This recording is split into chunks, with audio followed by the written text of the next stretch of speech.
నాటకీయ పరిణామాలు చోటు చేసుకున్నాయి. గతంలో ఎన్నడూ లేని విధంగా కొన్ని ఘటనలు యావత్ ప్రజానీకాన్ని ఆశ్చర్యానికి గురిచేశాయి. మరికొన్ని ఘటనలు తీవ్ర విషాదాన్ని నింపాయి. ఏడాది జరిగిన సార్వత్రిక ఎన్నికలు దేశ చరిత్రలో నిలిచిపోతాయి. ముచ్చటగా మూడోసారి ఎన్డీఏ అధికారంలోకి వచ్చింది. ఏపీలో కూటమికి అపూర్వ విజయం దక్కింది. ఒక్క సీటుతో మొదలై డిప్యూటీ సీఎం దాకా వెళ్లారు జనసేనాని పవన్ కళ్యాణ్. 10 ఏళ్లుగా తెలంగాణను పాలించిన బీఆర్ఎస్ ఒక్కటంటే ఒక్క ఎంపీ సీటు దక్కించుకోలేకపోవడం ఆశ్చర్యకరమైన విషయమే. కవిత, అల్లు అర్జున్ అరెస్ట్, విడుదల, రెండోసారి అమెరికా అధ్యక్షుడిగా డొనాల్డ్ ట్రంప్ గెలవడం, ఇలా ఎన్నో పరిణామాలు జరిగిపోయాయి. వరదలతో వాయనాడ్ మాత్రమే కాదు, తెలుగు రాష్ట్రాల్లో కూడా భయానక పరిస్థితులు ఏర్పడ్డాయి. ఇలా అనేక సంఘటనలతో 2024వ ఏడాది చరిత్రలో ఒక ప్రత్యేక స్థానాన్ని ఏర్పరచుకుంది.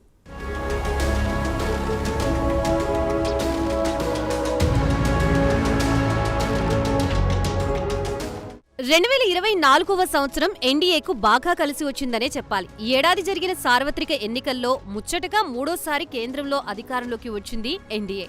మరోవైపు ఏపీలోనూ దుమ్ము దులిపింది కూటమి. గతంలో ఎన్నడూ లేని విధంగా 164 సీట్లతో గ్రాండ్ విక్టరీ సాధించింది. రాష్ట్రంలో ప్రతిపక్షం లేకుండా పోయింది. అదే సమయంలో జనసేన అధినేత పవన్ కళ్యాణ్ ఇమేజ్ అమాంతంగా పెరిగింది. తొలిసారి ఎమ్మెల్యేగా పిఠాపురం నుంచి గెలవడమే కాకుండా కూటమి ప్రభుత్వంలో డిప్యూటీ సీఎంగా బాధ్యతలు చేపట్టారు. అప్పటి నుంచి పాలనలో తనదైన మార్కు చూపిస్తూ దూసుకువెళుతున్నారు సేనాని. మహారాష్ట్ర ఎన్నికల్లోనూ పవన్ ప్రచారం చేసిన స్థానాల్లో బీజేపీ కూటమి ఘన విజయం సాధించింది.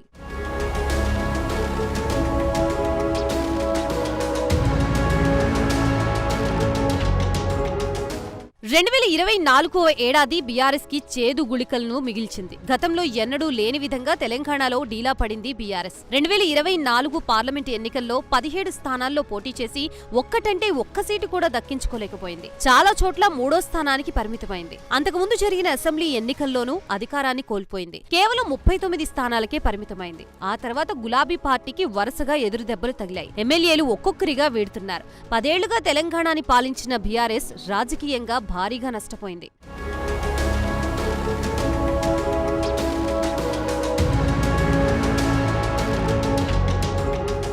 2024లో పశ్చిమాసియా నెత్తురోడింది. ఇజ్రాయెల్ హమాస్ యుద్ధం తారాస్థాయికి చేరింది. హెజ్బుల్లా ఉగ్రవాద సంస్థే లక్ష్యంగా నెతన్యాహు సేన విరుచుకుపడింది. వైమానిక దాడులతో ఆ సంస్థ అధిపతుల్ని నాశనం చేసింది. భీకర పోరులో వేల మంది సాధారణ పౌరులు సైతం ప్రాణాలు కోల్పోయారు. ఇటు లెబనాన్ ని సైతం టార్గెట్ చేసింది ఇజ్రాయెల్. మరోవైపు రష్యా ఉక్రెయిన్ వార్కి 1000 రోజులు పూర్తయింది. ఇందులోనూ సామాన్యులు మృత్యువాత పడ్డారు. అమెరికా అధ్యక్షుడిగా డొనాల్డ్ ట్రంప్ బాధ్యతలు చేపట్టబోతూ ఉండటంతో యుద్ధం ఏ స్థాయికి వెళుతుందన్న ఆందోళన కలుగుతోంది.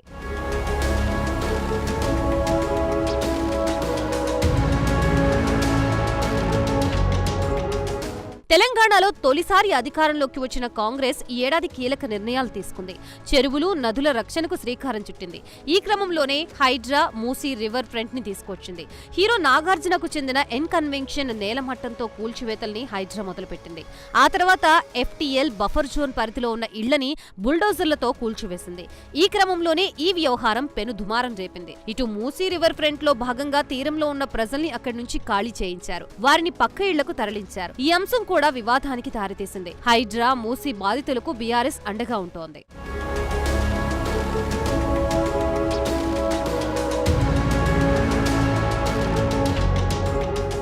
2024లో తారాజువ్వలా దూసుకువచ్చారు జనసేన అధినేత పవన్ కళ్యాణ్. ఈ ఏడాది తొలిసారి అసెంబ్లీలో అడుగుపెట్టారు. సార్వత్రిక ఎన్నికల్లో పిఠాపురం నుంచి అఖండ విజయం సాధించారు. కూటమి ప్రభుత్వంలో డిప్యూటీ సీఎంగా బాధ్యతలు చేపట్టారు. ఇటు మహారాష్ట్ర ఎన్నికల్లోనూ తన మార్కు చూపించారు. తాను ప్రచారం చేసిన స్థానాల్లో బీజేపీ కూటమి అభ్యర్థులు జయకేతనం ఎగరవేశారు. సెంట్రల్, ముంబై, నాందేడ్, పూణేలో జోరుగా ప్రచారం నిర్వహించారు. మహా విజయంలోనూ కీలక పాత్ర పోషించారు. జాతీయ నేతగా మారారు పవన్. త్వరలో తమిళనాట కూడా ప్రచారం చేయనున్నట్లు తెలుస్తోంది.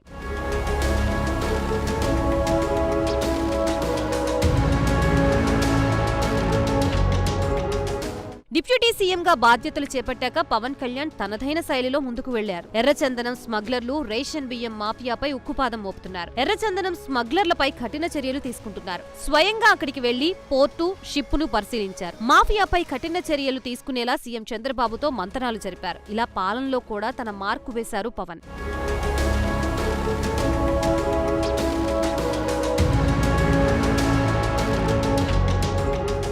తెలంగాణ మాజీ సీఎం కేసీఆర్ కి ఈ ఏడాది అంతలా కలిసి రాలేదనే చెప్పాలి. 2023 అసెంబ్లీ ఎన్నికల్లో బీఆర్ఎస్ ఓడిపోయింది. అప్పటి నుంచి ఆయన ఫామ్ హౌస్ కే పరిమితమయ్యారు. ఈ క్రమంలోనే కింద పడిపోవడంతో తుంటి ఎముకకు సర్జరీ అయింది. ఆ తర్వాత కొన్ని రోజులు ఇంట్లోనే ఉండిపోయారు. అసెంబ్లీకి సైతం ఒక్కసారి మాత్రమే వచ్చారు కేసీఆర్ అసెంబ్లీకి జనంలోకి రావాలని అధికార కాంగ్రెస్ అంటోంది. కేసీఆర్ తన రాజకీయ జీవితంలో ఎక్కువ కాలం రెస్ట్ తీసుకున్నది ఇప్పుడే. ఈ ఏడాదిలో ఆయన ప్రజల్లోకి రాకపోవడం గులాబీ పార్టీకి భారీ నష్టాన్నే మిగిల్చింది.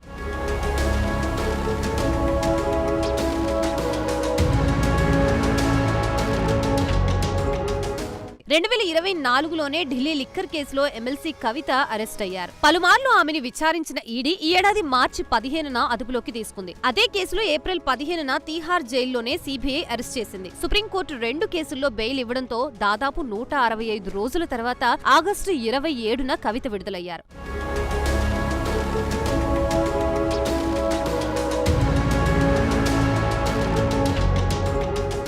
ఈ ఏడాది కూడా ఏపీలో కాంగ్రెస్ కి అదృష్టం కలిసి రాలేదు. పీసీసీ చీఫ్ గా దివంగత సీఎం వైఎస్ఆర్ కుమార్తె షర్మిలను తీసుకువచ్చినా పరిస్థితి మారలేదు. 2024 సార్వత్రిక ఎన్నికల్లో ఒక్క సీటు కూడా దక్కలేదు. చాలా చోట్ల డిపాజిట్లు కోల్పోయింది కాంగ్రెస్. 2014 రాష్ట్ర విభజన తర్వాత ఏపీలో ఆ పార్టీ తుడిచిపెట్టుకుపోయింది. 10 ఏళ్ల తర్వాత తెలంగాణలో కాంగ్రెస్ అధికారంలోకి వచ్చినా ఏపీలో మాత్రం ఒక్క సీటును కూడా పొందలేకపోయింది.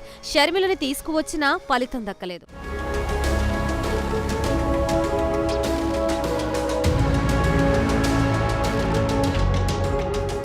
ఏడాది ఏపీలో సోషల్ మీడియా ఉన్మాదులకి చుక్కలు కనపడ్డాయి. సోషల్ మీడియా సైకోలపై ఏపీ ప్రభుత్వం ఉక్కుపాదం మోపుతోంది. సజ్జల భార్గవ్ రెడ్డి, జగన్ మేనలుడు అర్జున్ రెడ్డిలతో పాటు చాలా మందికి నోటీసులు జారీ చేశారు. పరారీలో ఉన్న ప్రధాన నిందితుల కోసం పోలీసులు గాలిస్తున్నారు. CM Chandrababu, deputy CM Pawan Kalyan, Lokesh పై సోషల్ మీడియాలో అసభ్యకర పోస్టులు పెట్టిన వారిపై చర్యలు తీసుకుంటున్నారు. సోషల్ మీడియాలో ఇష్టానురీతిలో పోస్టులు పెడితే సహించేది లేదని సర్కార్ అంటోంది.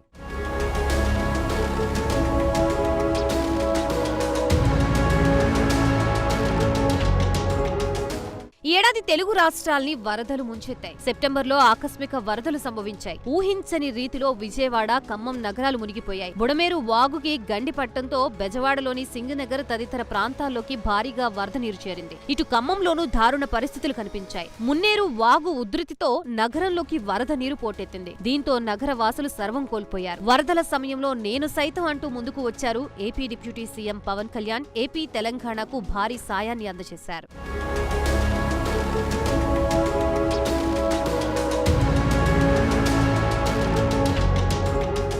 అంతా అనుకున్నట్లుగానే అమెరికా అధ్యక్షుడిగా డొనాల్డ్ ట్రంప్ విజయం సాధించారు. స్వింగ్ రాష్ట్రాల్లో తిరుగులేని గెలుపుతో 47వ అధ్యక్షుడిగా ఎన్నికయ్యారు. 277 ఎలక్టోరల్ ఓట్లని ట్రంప్ సాధించగా ప్రత్యర్థి కమలా హారిస్ 224 ఎలక్టోరల్ ఓట్లని దక్కించుకున్నారు. 2025 జనవరి 20న అమెరికా అధ్యక్షుడిగా ట్రంప్ బాధ్యతలు స్వీకరించబోతున్నారు. సాధారణంగా ఎన్నికల ఫలితాలు రాగానే కొన్ని రోజుల తర్వాత ప్రమాణ స్వీకారం ఉంటుంది. అయితే అమెరికాలో మాత్రం కనీసం 75 రోజులు వేచి చూడాలి.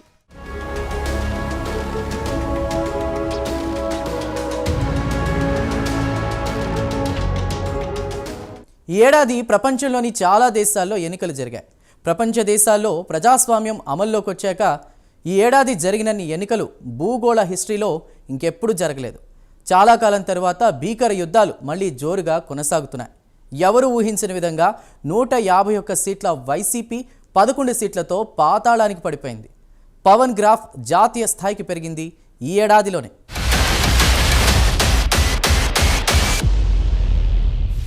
2024వ సంవత్సరం ముగియబోతోంది. రాబోయే 2025 కొత్త సంవత్సరానికి వెల్కమ్ చెప్పడానికి ప్రపంచమంతా ఎదురు చూస్తోంది.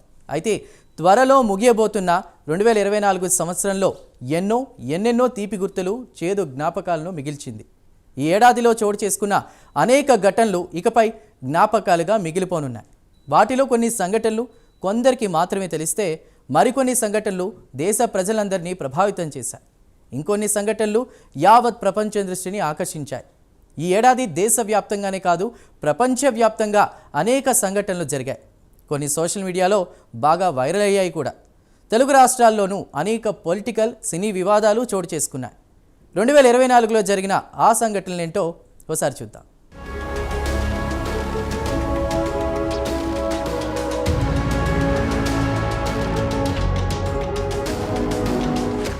ఏపీలో ఈ ఏడాది పొలిటికల్ జంటగా దువ్వాడ శ్రీనివాస్, దివ్యల మాధురి టాప్ లో నిలిచారు. ఈ కుటుంబ కథా చిత్రం తెలుగు రాష్ట్రాల్లో బిగ్గెస్ట్ హాట్ టాపిక్ గా మారింది. కుటుంబ సభ్యులతో కాకుండా మాధురితో దువ్వాడ ఉంటున్నారని కూతుళ్లతో కలిసి ఆయన సతీమణి ఆందోళనకు దిగారు. ఇంటి ముందే బైఠాయించారు. ఆ సమయంలో పెద్ద గొడవే చోటు చేసుకుంది. దీంతో దువ్వాడ వ్యవహారం వెలుగులోకి వచ్చింది. తాము రిలేషన్ లో ఉన్నామని, దివ్యల మాధురి కష్టకాలంలో ఆమె అండగా ఉన్నారని దువ్వాడ సైతం అన్నారు. ఆ తర్వాత ఆస్తి తగాదా తెరపైకి వచ్చింది. ఆస్తుల్ని పంచేందుకు సిద్ధంగా ఉన్నారని వైసీపీ ఎమ్మెల్సీ చెప్తున్నారు. త్వరలోనే దువ్వాడ, దివ్యల పెళ్లి కూడా చేసుకోబోతున్నారన్న టాక్ సోషల్ మీడియాలో జోరుగా సాగుతోంది.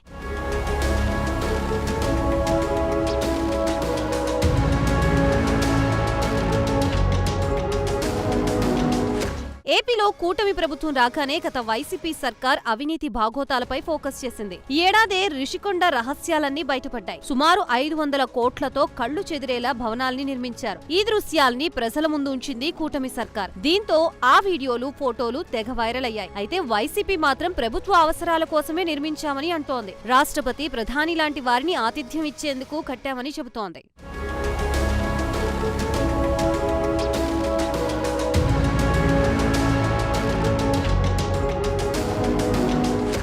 ఏపీలో అధికారంలోకి వచ్చిన కూటమి ప్రభుత్వం ఎన్నికల హామీని ఒక్కొక్కటిగా ఆచరణలో పెడుతోంది. ఈ క్రమంలోనే అక్టోబర్ 1 నుంచి నూతన మద్యం పాలసీని తీసుకువచ్చింది. దీంతో మద్యం ప్రియులకు క్వాలిటీ లిక్కర్ అందుబాటులోకి వచ్చింది. దుకాణాల్లో సగటు మద్యం 99 రూపాయలు ఉండేలా చర్యలు తీసుకుంది. గత 5 ఏళ్లుగా కనుమరుగైన బ్రాండ్లని మార్కెట్లోకి తీసుకువచ్చింది సర్కార్. దీంతో ప్రభుత్వ ఖజానాకి భారీగా కాసులు వస్తున్నాయి. ఇటు టెండర్ల సమయంలోనూ రికార్డు స్థాయిలో ఆదాయం సమకూరింది.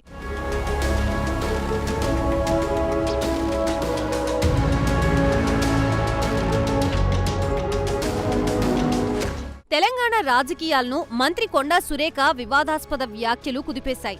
హీరో నాగార్జున కుటుంబానికి మాజీ మంత్రి కేటీఆర్ ని ముడిపెడుతూ చేసిన వ్యాఖ్యలు తీవ్ర దుమారం రేపాయి. అన్ని వర్గాల నుంచి విమర్శలొచ్చాయి. దీంతో ఆ వ్యాఖ్యలకు మంత్రి క్షమాపణ చెప్పారు. అయినా నాంపల్లి కోర్టులో పరువు నష్టం దావా దాఖలు చేశారు.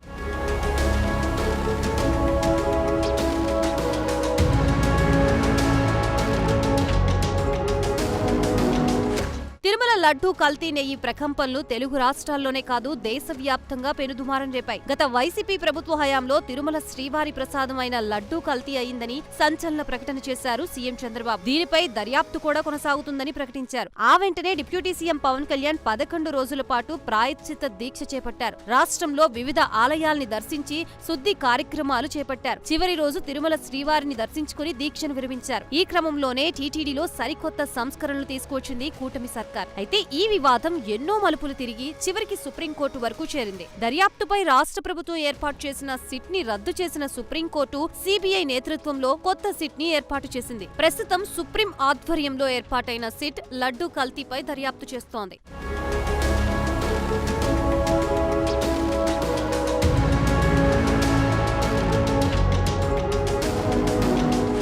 జనసేన అధినేత పవన్ కళ్యాణ్ సరికొత్త రికార్డు సాధించారు. డిప్యూటీ సీఎంగా బాధ్యతలు చేపట్టిన 100 రోజుల్లో పంచాయతీరాజ్ గ్రామీణాభివృద్ధి శాఖలో రికార్డుల మోత మోగించారు. ఏపీ వ్యాప్తంగా 13,326 గ్రామ పంచాయతీల్లో గ్రామ సభలు నిర్వహించారు. దీన్ని వరల్డ్ రికార్డ్స్ యూనియన్ గుర్తించింది. ఇందుకు సంబంధించిన పత్రాలు, మెడల్ ని పవన్ కళ్యాణ్ కి అందించారు ప్రతినిధులు. ఒకే రోజు ప్రజల భాగస్వామ్యంతో కార్యక్రమం చేపట్టడం ప్రపంచ రికార్డు అని వరల్డ్ రికార్డ్స్ యూనియన్ అంటోంది.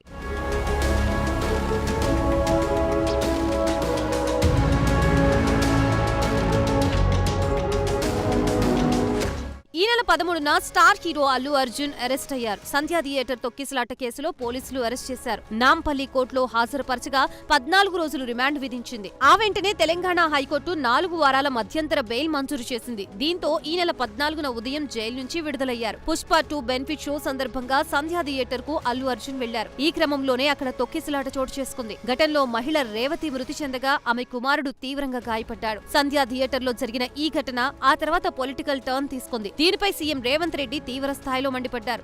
సినిమా హీరోలకు ప్రజల ప్రాణాల కంటే సినిమా కలెక్షన్లపైనే దృష్టి పెడుతున్నారని ఫైర్ అయ్యారు. ఈ ఘటనతో రాష్ట్రంలో బెనిఫిట్ షోల్ని రద్దు చేసింది ప్రభుత్వం.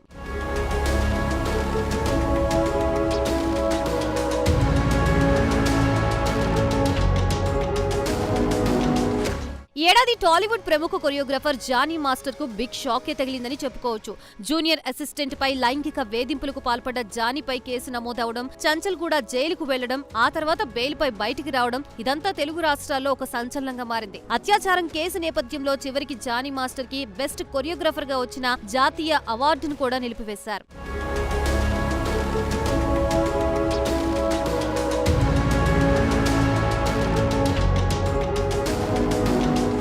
ఈ సంవత్సరం జమ్మూ కాశ్మీర్లో జరిగిన అసెంబ్లీ ఎన్నికలు చరిత్రను సృష్టించాయి. దాదాపు దశాబ్ద కాలం తర్వాత జమ్మూ కాశ్మీర్లో అసెంబ్లీ ఎన్నికలు జరిగాయి. ఆర్టికల్ 370ని తొలగించిన తర్వాత జరిగిన తొలి ఎన్నికలు ఇవి కావడంతో దేశవ్యాప్తంగా అందరి దృష్టి జమ్మూ కాశ్మీర్ ఎన్నికలపైనే నిలిచింది. ఈ ఎన్నికల్లో ఒమర్ అబ్దుల్లా నేతృత్వంలోని నేషనల్ కాన్ఫరెన్స్ విజయాన్ని సాధించింది. ఒమర్ అబ్దుల్లా జమ్మూ కాశ్మీర్ రాష్ట్ర ముఖ్యమంత్రిగా బాధ్యతలు చేపట్టారు.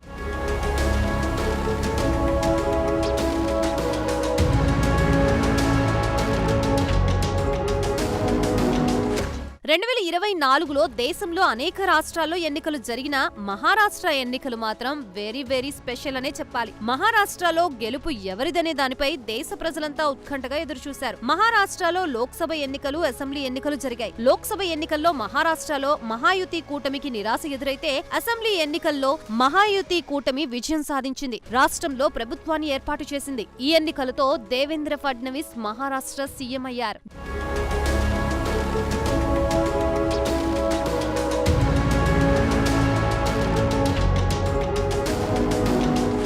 జార్ఖండ్ ముఖ్యమంత్రి హేమంత్ సోరెన్ కి 2024 సంవత్సరంలో ఊహించని షాక్ తగిలింది. ఒక కేసులో ఆయన జైలుకు వెళ్లాల్సి వచ్చింది. దీంతో చంపై సోరెన్ జార్ఖండ్ సీఎం అయ్యారు. ఆ తర్వాత బెయిల్ పైన బయటకు వచ్చిన హేమంత్ సోరెన్ తిరిగి సీఎం గా బాధ్యతలు చేపట్టారు. ఇక ఈ ఏడాది జరిగిన అసెంబ్లీ ఎన్నికల్లో మళ్లీ జార్ఖండ్ ముక్తి మోర్చానే విజయం సాధించింది. హేమంత్ సోరెన్ కే పట్టం కట్టింది.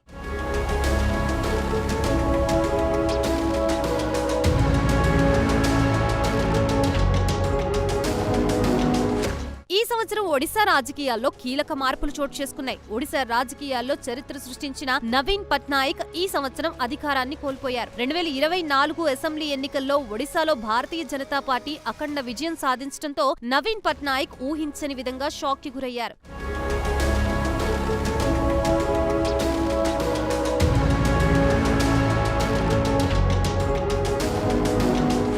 మహారాష్ట్ర మాజీ మంత్రి బాబా సిద్దికీ హత్యతో దేశవ్యాప్తంగా గ్యాంగ్స్టర్ లారెన్స్ బిష్నోయ్ పేరు మారుమోగిపోతోంది. 31 ఏళ్ల గ్యాంగ్స్టర్ జైల్లో ఉన్న అతడి సోదరుడు, అనుచరుడు కెనడా నుంచి గ్యాంగ్ ని నడిపిస్తున్నారు. బాలీవుడ్ స్టార్ సల్మాన్ ని టార్గెట్ చేయడం పెను సంచలనంగా మారింది. 1998 నుంచి ఆయనను కృష్ణ జింక కేసు వెంటాడుతోంది. ఈ క్రమంలోనే 2018 నుంచి కండల వీరుణ్ణి లక్ష్యంగా చేసుకుని బిష్నోయ్ గ్యాంగ్ పనిచేస్తోంది. ఇటీవలే బాలీవుడ్ స్టార్ ఇంటిపై కాల్పులు జరిగాయి. ఆయన ఫామ్ హౌస్ దగ్గర సైతం రెక్కీ నిర్వహించినట్లు పోలీసులు గుర్తించారు. పలు సందర్భాల్లో బెదిరింపు లేఖలు, ఫోన్లు వచ్చాయి.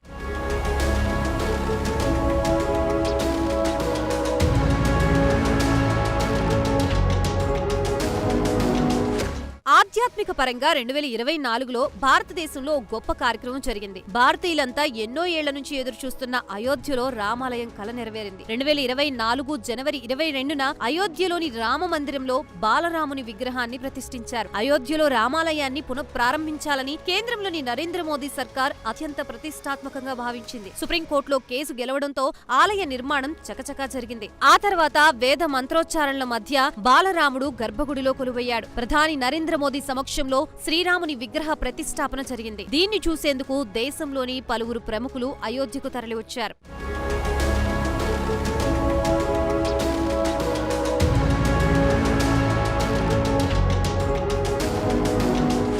ఈ ఏడాది కూడా ఇండియన్ స్పేస్ ఏజెన్సీ అంతరిక్షంలో ఎన్నో చారిత్రాత్మక విజయాలు నమోదు చేసి భారతీయులు గర్వపడేలా చేసింది. 2024లో ఇస్రో అనేక విజయాలను సాధించింది. చంద్రయాన్తోనే ప్రపంచాన్ని తన వైపు తిప్పుకున్న ఇస్రో తన విజయాల పరంపరని కొనసాగిస్తూ ఈ ఏడాది కూడా అనేక విజయాల్ని సొంతం చేసుకుంది. 2024 జనవరి మొదటి రోజే PSLV C58 ఎక్స్పో శాట్ ని విజయవంతంగా ప్రయోగించి సక్సెస్ తో ఏడాదిని ఆరంభించింది. 2024లో ఇస్రో ఇన్సాట్ 3DS అనే వాతావరణ సూచన ఉపగ్రహాన్ని ప్రయోగించింది. సూర్యునిపై అధ్యయనం చేసేందుకు భారతదేశం గర్వించదగ్గ అంతరిక్ష సంస్థ ఇస్రో పంపిన ఆదిత్య L1 అంతరిక్ష నౌక ఈ ఏడాది తన తొలి ప్రభ కక్షను పూర్తి చేసింది. ఇది ఇస్రోకి మరో పెద్ద విజయం అని చెప్పుకోవచ్చు.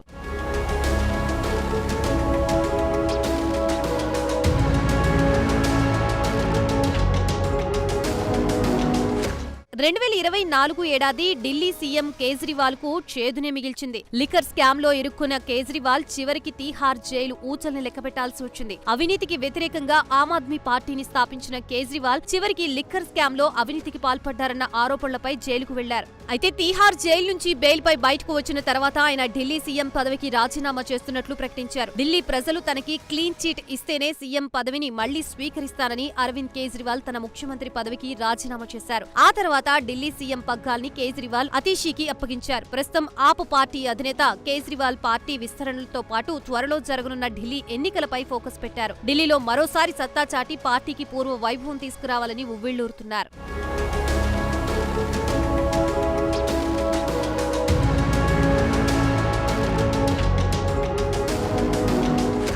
గాంధీ కుటుంబం నుంచి మరో వారసురాలు పార్లమెంట్లోకి అడుగుపెట్టారు. ఇందిరాగాంధీ, రాజీవ్ గాంధీ, సోనియా గాంధీ, రాహుల్ గాంధీ పార్లమెంట్లోకి అడుగుపెట్టగా 2024 ఏడాదిలో ప్రియాంక గాంధీ తొలిసారి ఎన్నికల్లో పోటీ చేసి రికార్డు స్థాయి విజయం సాధించి పార్లమెంట్లోకి అడుగుపెట్టారు. 2024 లోక్సభ ఎన్నికల్లో కాంగ్రెస్ పార్టీ నేత రాహుల్ గాంధీ యూపీలోని రాయ్బరేలీ నుండి, కేరళలోని వాయనాడ్ నుండి పోటీ చేసి 2 చోట్ల విజయం సాధించారు. దీంతో ఆయన వాయనాడ్ లోక్సభ స్థానాన్ని వదులుకొని రాయ్బరేలీ ఎంపీగా కొనసాగుతున్నారు. 2024లో ప్రియాంక గాంధీ రాజకీయాల్లో కీలక అడుగు వేశారు. రాహుల్ గాంధీ వదులుకున్న వాయనాడ్ లోక్సభ స్థానం నుంచి జరిగిన ఉప ఎన్నికలో కాంగ్రెస్ అభ్యర్థిగా ప్రియాంక గాంధీ పోటీ చేసి ఘన విజయం సాధించారు. దీంతో తల్లి, కుమారుడు, కూతురు ముగ్గురు ఒకేసారి పార్లమెంట్లో తళుక్కుమనిపిస్తున్నారు.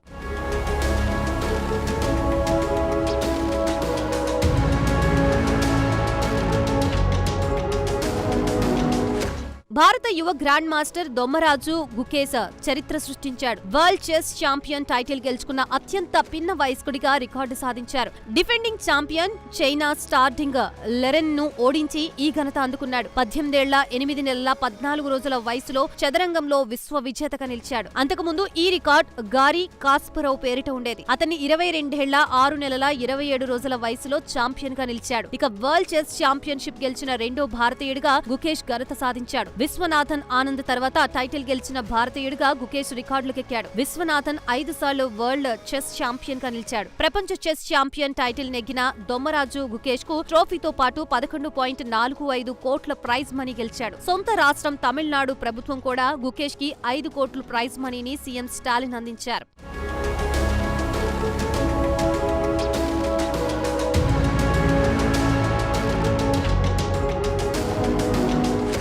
ఈ ఏడాది మేలో ఎయిర్ ఇండియా ఎక్స్ప్రెస్ క్యాబిన్ సిబ్బందిలోని ఒక విభాగం సమ్మెకు దిగింది. దీంతో 2 రోజుల్లో 170కి పైగా విమానాల్ని రద్దు చేయాల్సి వచ్చింది. ఫలితంగా వేలాది మంది ప్రయాణికులు తీవ్ర ఇబ్బందులు పడ్డారు.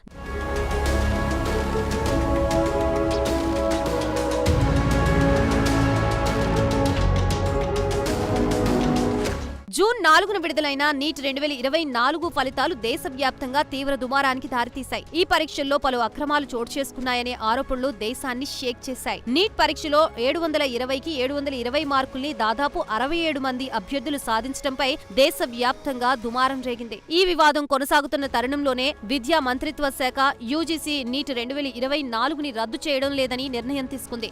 పరీక్షల్లో అవకతవకలు బయటపడ్డాయని ఒప్పుకుంటేనే పరీక్ష రద్దుకి మాత్రం కేంద్రం ససేమిరా అంది. సుప్రీంకోర్టు ఆదేశాల మేరకు సీబీఐ ఎంక్వైరీ జరుగుతోంది.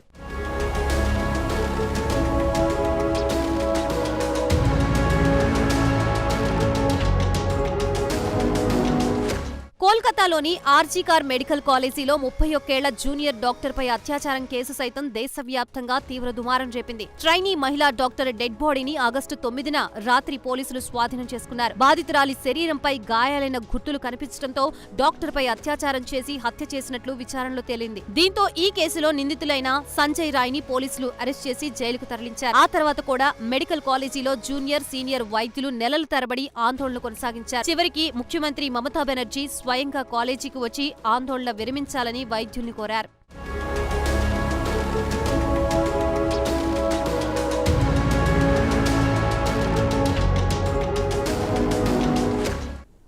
ఇక ఇది 2024 రివైండ్. 2024 ముగింపుకు ఇంకా కొద్ది రోజులు మాత్రమే మిగిలింది. ఈ ఏడాది కొందరికి తీపి గుర్తులను, మరికొంతమందికి విషాద ఛాయలను అందించింది. ఈ ఏడాది మొత్తంలో చాలామందికి ఎన్నో జ్ఞాపకాలను మిగిలిస్తే మరికొందరికి చేదు అనుభవాలను కలిగించింది. అయితే వీటన్నిటిని పక్కన పెడుతూ రాబోయే నూతన సంవత్సరం 2025ను ఆస్వాదించేందుకు అందరూ సన్నద్ధం కావాల్సిన సమయం వచ్చేసింది. వచ్చే కొత్త సంవత్సరంలో ఎన్నో విజయాలను సాధించాలని, 2025 ఏడాదంతా అందరికీ మంచే జరగాలని ప్రైమ్ 9 న్యూస్ కోరుకుంటుంది. 2024 ఏడాదికి గుడ్ బై చెప్పి 2025 కొత్త సంవత్సరానికి మనమందరం గ్రాండ్గా వెల్కమ్ చెప్తాం.